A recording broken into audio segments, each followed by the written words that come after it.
First Light for Maven, presented by Science at NASA.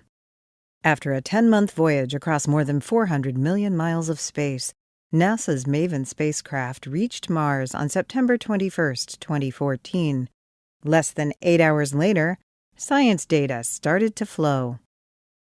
Our Imaging Ultraviolet Spectrograph, IUVS, obtained these false color images of Mars on September 22nd, says Nick Schneider, who leads the instrument team at the University of Colorado. They trace the distribution of hydrogen and oxygen in the Martian atmosphere. Maven is on a mission to investigate a planetary mystery. Billions of years ago, Mars was blanketed by an atmosphere massive enough to warm the planet and allow liquid water to flow on its surface. Life could have thrived in such an environment. Today, however, only a tiny fraction of that ancient air remains, leaving Mars a desiccated wasteland. What happened to the atmosphere of Mars? Maven will attempt to answer the question by studying the upper atmosphere, where gaseous material could be lost to space. Schneider explains what the IUVS saw in its first look. The oxygen gas is held close to the planet by Mars' gravity, while lighter hydrogen gas expands to higher altitudes and extends past the edges of the image. These gases come from the breakdown of water vapor and carbon dioxide in Mars' atmosphere. Among researchers, a popular candidate for atmospheric loss is space weather. Eons of solar storms and the relentless buffeting of solar wind might have stripped away much of the Martian atmosphere.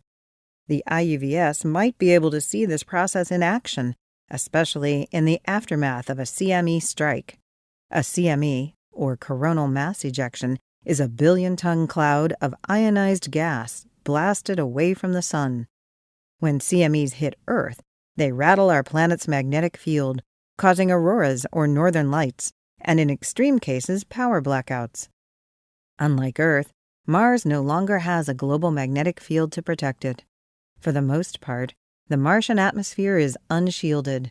That's why gusts of solar wind and CME strikes could strip material away. Maven's primary science goal is to see how the atmosphere responds to solar forcing, says Bruce Jakosky, the principal investigator for Maven. So, on the one hand, a CME might strip the outermost layers of the atmosphere. On the other, it might also energize the atmosphere below and repopulate the extended atmosphere with a lot of new material. Either way, he says, we expect to see something. The instrument is also capable of observing Martian auroras.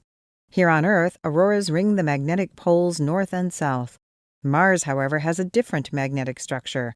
There is no coherent global magnetic field. Instead, Mars has a patchwork of magnetic umbrellas that sprout out of the surface in hundreds of places all around the planet. When Martian auroras occur, they would appear in the canopies of those umbrellas.